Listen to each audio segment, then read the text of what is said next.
Good in it, and welcome to my reflection. I'm going to try and keep this concise and down to 5 minutes. So this is on domain 4, which is evidence-based practice.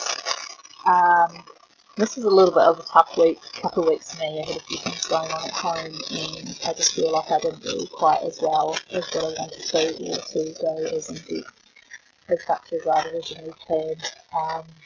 So I think this is quite an important area of being in RTV, the FBA's assistive technology, so it's kind of quite a key area that you need to learn quite a lot of terminology and skills to be really capable in this area. So I'll just continue on with my reflection. So in terms of goal 1, I was looking at functional vision assessment, and I did a collaborative functional vision assessment with Janet, and we did a collaborative reflective document, so I won't talk about that, you can see that on my page.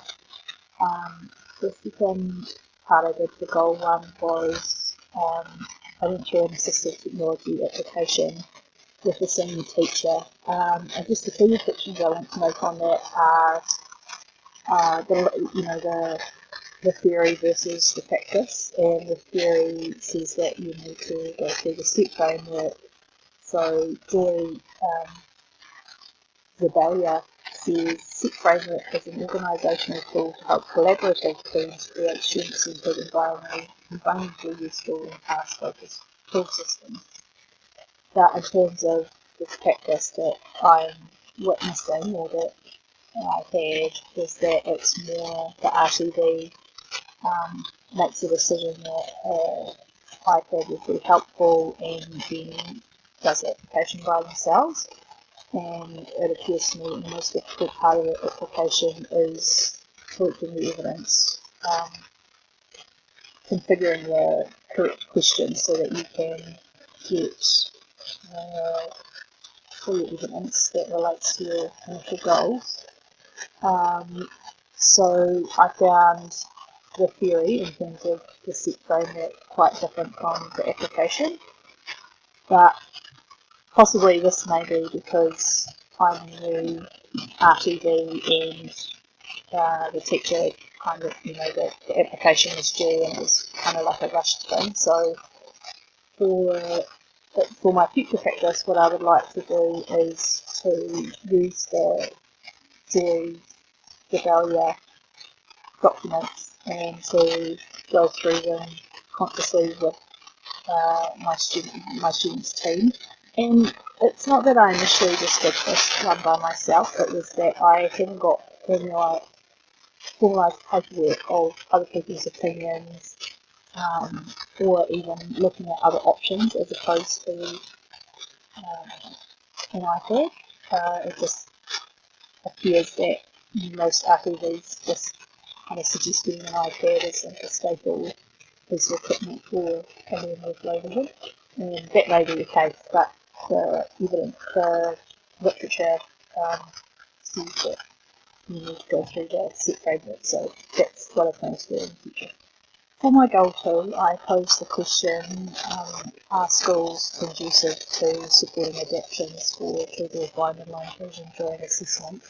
And the feedback I got from my colleagues was that it really depends, like some schools are more inclusive than others, and some teachers get it and some other teachers don't get it. It was quite good to note that a colleague suggested after you do BA that you go through it with the child, and then the child can start advocating for what they need with the teacher, and she's found that one of the most useful things that she does. She also said instead of giving a teacher a whole FBA, just make a bullet pointed 1-page document and explain that to the teacher. And then another piece of information I felt that was quite helpful was from Chloe, and she said she often sees big changes in teachers once they attend an in-service and actually put on the VR goggles to see how much low vision impairment really make really difficult in the classroom, and therefore they might be more likely to changing the environment and the documentation so that it's more accessible. And actually I could teacher aides come to those on service days, and then afterwards they're really quite different. So I thought actually, as a teacher, I'll invite all my teachers, not just a few that I think would like to come. So I think that was a really good idea, and I will continue it in my practice.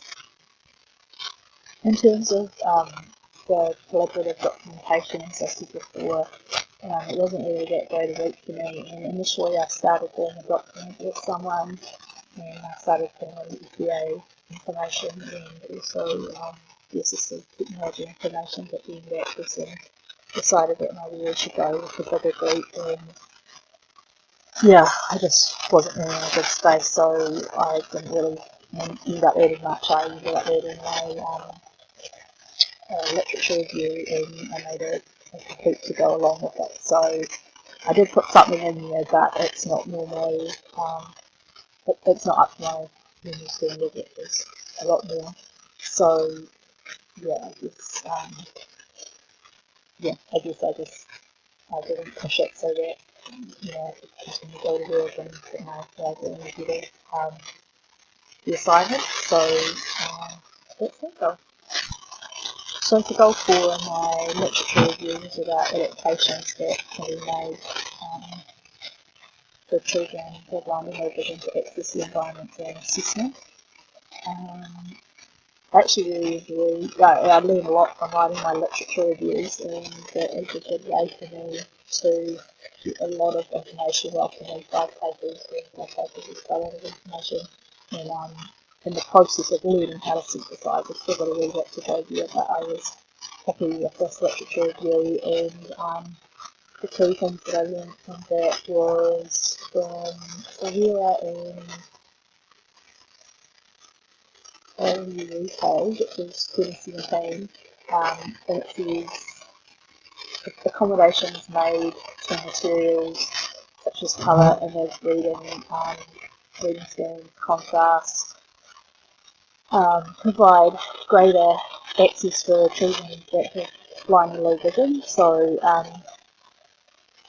in terms of the literature reviews, what I feel like they arm me with information so that when I'm advocating for a student, I can actually say that the student cannot access this assessment without these adaptations. So therefore, you're actually not even assessing the student because they can't access it. You have to have access to get assessment.